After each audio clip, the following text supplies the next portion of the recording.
सभी छात्रों का मैं स्वागत करती हूँ। उपयोजित लेखन के अंतर्गत पत्र लेखन, इसके बारे में आज हम अधिक मात्रा में जानकारी प्राप्त करेंगे। देखिए, आज पाठ्यक्रम में पत्र लेखन का एक नया प्रारूप आ गया है। 8वीं, 9वीं, 10वीं कक्षा के लिए ये पत्र लेखन का नया जो प्रारूप है, इसके बारे में आज हम जानकारी प्राप्त करेंगे। तो सबसे पहले हम जो पत्र लिखते थे, वो पत्र किस तरह लिखा जाता था, ये तो हमें याद है। बाईं ओर, दाईं ओर पत्र लिखने वाले का सबसे पहले पता लिखते थे और बाद में जिसे पत्र लिखा है यानी पत्र पाने वाले का पता लिखते थे और पत्र को शुरुआत करते थे। लेकिन आज नए प्रारूप में यह बदलाव आया है। पहले जो हम पत्र लिखते थे, उसका सबसे पहले जो नियम था वो है स्थान और दिनांक, यानी पत्र कहाँ से लिखते हैं, किस तारीख को लिखा जाता है, ये सबसे पहले हम ऊपर लिखते थे बाईं ओर, और बाद में संबोधन और अभिवादन, यानी जिसे पत्र हम लिख रहे हैं उसका अगर छोटा भाई हो, पिताजी हो, माताजी हो, कौन से भी, उनके बारे में हम संबोधन और अभिवादन लिखते थे। संबोधन किसे कहते हैं, तो उदाहरण के तौर पर हम देखेंगे पूज्य पिताजी, पूज्य माताजी। और अभिवादन सादर प्रणाम, इस तरह हम लिखते थे। और बाद में पत्र का विषय और पत्र को आरंभ करते थे। इसमें आरंभ में सबसे पहले कुशल समाचार पूछते थे। व्यावसायिक पत्र हो तो सीधे विषय प्रारंभ होता है। मध्य में यह पत्र का मुख्य भाग होता है। इसमें पत्र के मूल के विषय को ध्यान में रखकर उचित ढंग से शुरू करना चाहिए। और अंत में इस भाग में जिसे पत्र लिखा जाता है उसके परिवार या संबंधियों के प्रति कुशल समाचार लिखते थे या प्रकट करते थे। और अंत में समाप्ति, जैसे कि आपका, आपकी, तुम्हारा, तुम्हारी, और उसके नीचे लिखने वाले का नाम लिखा जाता था और पत्र पूरा हो जाता। यह हो गया पुराना रूप। लेकिन इस नए रूप में आज हम उसके बारे में जानकारी प्राप्त करेंगे। देखिए, बदलाव आया है, परिवर्तन आ गया है। रचना विभाग का उसके बारे में हम चर्चा आज हम देखने वाले हैं, यानी पत्र लेखन का सही तरीका क्या है। अच्छे अंक हम प्राप्त कर सकते हैं। प्रभावशाली पत्र कैसे लिखें। पत्र का लेख सुंदर, शुद्ध एवं सुवाच्य हो। पत्र की भाषा सरल, वाक्य छोटे एवं असंदिग्ध हो। असंदिग्ध का मतलब क्या है कि भाषा सरल होनी चाहिए। पत्र पाने वाले के पढ़ते समय वह उसके ध्यान में आसानी से आनी चाहिए। पत्र के विषय को अलग अलग अनुच्छेद में लिख सकते हैं, यानी छोटा छोटा परिच्छेद 2-3 पंक्तियों का हम बनाकर लिख सकते हैं। विषय की पुनरावृत्ति कभी ना करें। देखिए, एक बार लिखा हुआ वाक्य बार बार नहीं लिखना है। औपचारिकता को अधिक विस्तार न दे, यानी कि यहाँ औपचारिक यानी शिष्टाचार, इसको अधिक विस्तार नहीं देना। एक बार लिखा तो उतना ही लिखना, बार बार वही शब्द नहीं लिखना है। आवश्यक बातों को प्राथमिकता देकर हमें उसे क्या करना है, सबसे पहले लिखना है। तो इसी तरह इस पत्र लेखन के बारे में अधिक पत्र लेखन में ध्यान देना चाहिए। बहुत से छात्र नीचे साइन करते हैं। साइन इसका मतलब हस्ताक्षर करते हैं, लेकिन यह बात गलत है। इस नए प्रारूप में इस तरह साइन करना नहीं चाहिए। सिर्फ नाम, पता और ईमेल आईडी लिखना आवश्यक है। दिनांक, तो देखिए पत्र लेखन का अंक विभाजन कैसे होता है। दिनांक से विषय तक 2 अंक, दिनांक से विषय तक 2 अंक, महोदय से धन्यवाद तक यानी पत्र की शुरुआत से धन्यवाद तक 2 अंक और महोदय से ईमेल आईडी 1 अंक।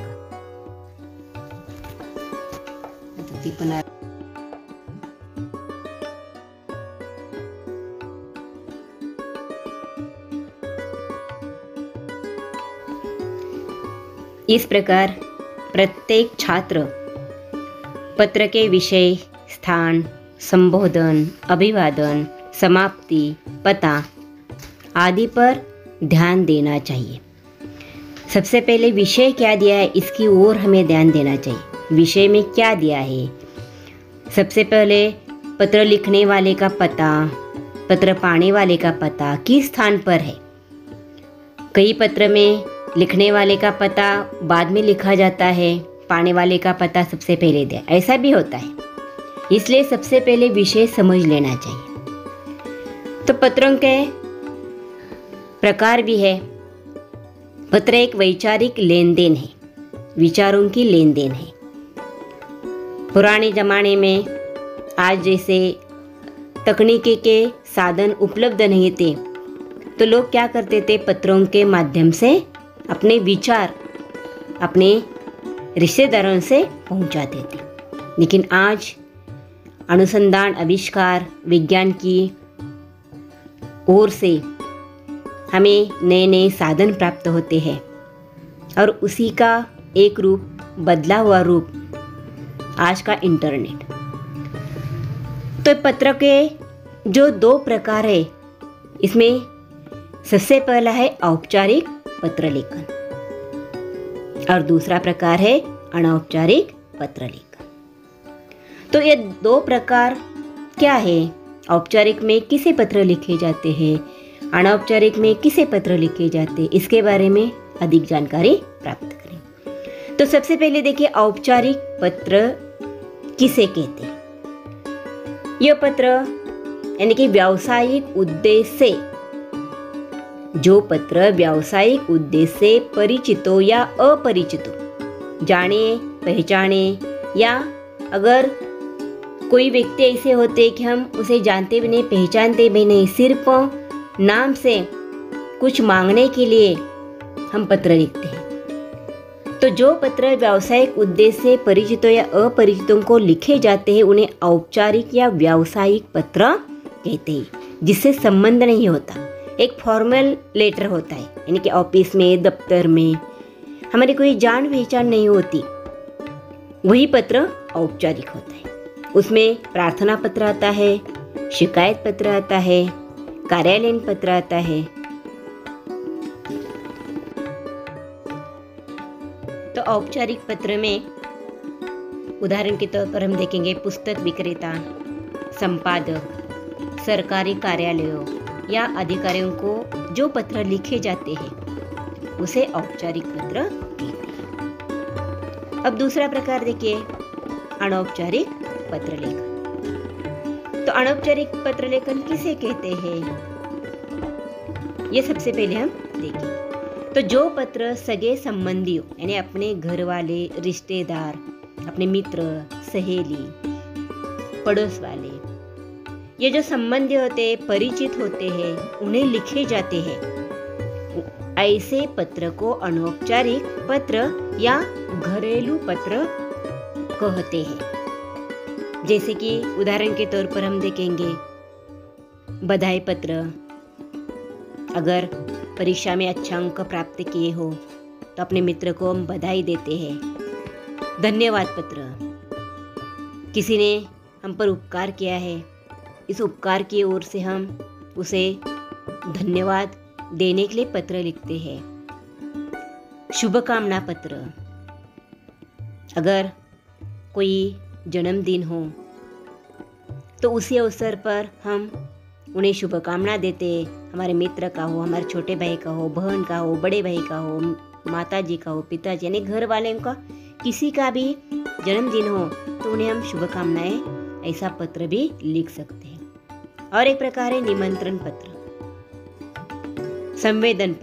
संवेदना पत्र, यानी कि इसमें हम ये सभी पत्र अनौपचारिक पत्र लेखन में लिख सकते हैं। जैसे कि माता पिता, भाई बहन, चाचा पुत्र, मित्र आदि को हम यह पत्र लिखते हैं। पत्र लिखने की भाषा शुद्ध और प्रवाहमयी होनी चाहिए। पत्र में कहीं भी अस्पष्टता नहीं होनी चाहिए। जैसे कि लिखते समय पढ़ने वालों को ऐसा नहीं समझना चाहिए कि क्या लिखा है, उसके समझ में आना चाहिए। ऐसा सीधा सरल स्पष्ट पत्र लिखना है। पत्र में कठिन भाषा का उपयोग आवश्यक नहीं है, लेकिन सीधी सरल हम बोलचाल की भाषा हम उसमें लिख सकते हैं। बोलचाल की भाषा का प्रयोग करना चाहिए। वर्तनी और विराम चिन्हों का योग्य स्थानों पर प्रयोग करना चाहिए। देखिए, पत्र लिखते समय विराम चिन्हों का अधिक मात्रा में प्रयोग करना है। अल्प विराम, पूर्ण विराम, इसकी ओर अधिक ध्यान देना है, क्योंकि इस विराम चिन्ह को अंक दिए जाते हैं। अगर आप छात्रों ने अल्प विराम देना, पूर्ण विराम देना भूल गए तो वहाँ से तुम्हारे अंक तुम्हें प्राप्त नहीं होते। तो यह अंक प्राप्त करने का सही तरीका विराम चिन्ह की ओर अधिक ध्यान देना। पत्र को परिच्छेदों में बांटकर लिखना चाहिए। पुराने पत्र लेखन में ऐसा लिखा जाता था, परिच्छेद बनाना, 2 परिच्छेद बनाना, वैसे लिखना। लेकिन नए पाठ्यक्रम में ऐसा नहीं लिखना है। सीधे दाई ओर से हमें शुरुआत करनी, संगणक पर। अब देखिए, पत्र लिखने से पूर्व कौन, किसे, कहाँ से, कहाँ, क्यों, इन शब्दों की ओर ध्यान देना। कौन का मतलब प्रेषक यानी पत्र लिखने वाला, किसे यानी पत्र पाने वाला, कहाँ से का मतलब है पता यानी कि प्रेषक का पता, कहाँ पाने वाले का पता, और क्यों विषय, पत्र क्यों लिखा है, किस उद्देश्य से लिखा है, इसकी ओर ध्यान देना चाहिए। और एक नया जो बदलाव है, ये बदलाव है email.com, यानी कि पत्र लिखने वाले का हो, पत्र पाने वाले का हो, दोनों का भी ईमेल आईडी हमें लिखना जरूरी है। यह बदलाव नया प्रारूप में आ गया है और इसलिए हमें जो विषय दिया है, विषय में जिसका नाम पता दिया है, उस नाम से हम ईमेल आईडी तैयार कर सकते हैं और उसी तरह ये ईमेल आईडी सबसे पहले हम लिख सकते हैं। कहाँ? तो पत्र पाने वाले का जो नाम होता है, पता होता है, ये लिखते समय पहले दिनांक लिखनी है और बाद में प्रति हो, सेवा में हो। अगर व्यावसायिक पत्र हो तो प्रति लिखना, सेवा में लिखना।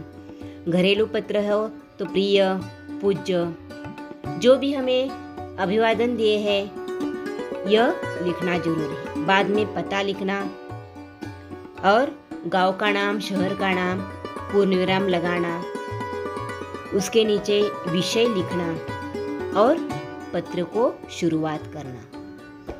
यहाँ परिच्छेद बनाने की कोई आवश्यकता नहीं है।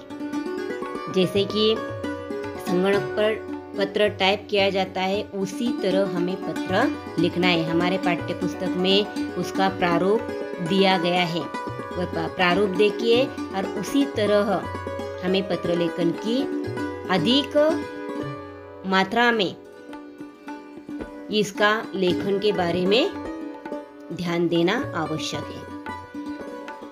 तो यहाँ इस पत्र लेखन में एक सूचना भी होती है कि पृष्ठ मर्यादा के कारण सभी पत्रों में लिफाफा नहीं दिया जाता, यानी लिफाफे की कोई आवश्यकता ही नहीं है इस पत्र में। क्योंकि सीधा है। पत्र पाने वाले का पता, नाम ऊपर लिखना, नीचे पत्र लिखने वाले का यानी प्रेषक का नाम, यह बदलाव है। पहले हम प्रेषक का नाम लिखते थे, बाद में पाने वाले का, लेकिन ऐसा नहीं। आज हम सबसे पहले पाने वाले का नाम और पता सबसे ऊपर लिखेंगे और उसके नीचे पत्र लिखने वाले यानी प्रेषक का नाम, पता, उसका ईमेल आईडी यह लिखेंगे। तो एक बात ध्यान में रखना कि पत्र लिखते समय सबसे पहले हमें विषय के बारे में अधिक जानकारी प्राप्त करनी है। विषय कौन सा दिया है, पत्र कैसा है, पत्र के विषय में किसका नाम पता दिया गया है, यानी कि से और को, ये दो शब्द ध्यान में रखना। से का मतलब है पत्र लिखने वाला, यानी कि सबसे पहले जो नाम दिया जाता है। उदाहरण के तौर पर देखिए, सुशील कुमार 21 लक्ष्मी निवास महात्मा गांधी मार्ग भुसावल 425209 से। देखिए यहाँ से आ गया है। और police inspector police station Shivaji Nagar Bhusawal को, ये दो शब्द ध्यान में रखना, से और को। से का मतलब पत्र लिखने वाला, को का मतलब पत्र पाने वाला। तो इस विषय में हम सबसे पहले क्या करेंगे, तो यहाँ पत्र किसे लिखा है, तो पुलिस स्टेशन शिवाजी नगर को ये पत्र लिखा है। यह बात ध्यान में रखना। और उसी तरह ये सबसे ऊपर प्रति या सेवा में लिखकर उनका नाम और पता हम लिख सकते हैं। इसी तरह पत्र लेखन हमें लिखना आवश्यक है।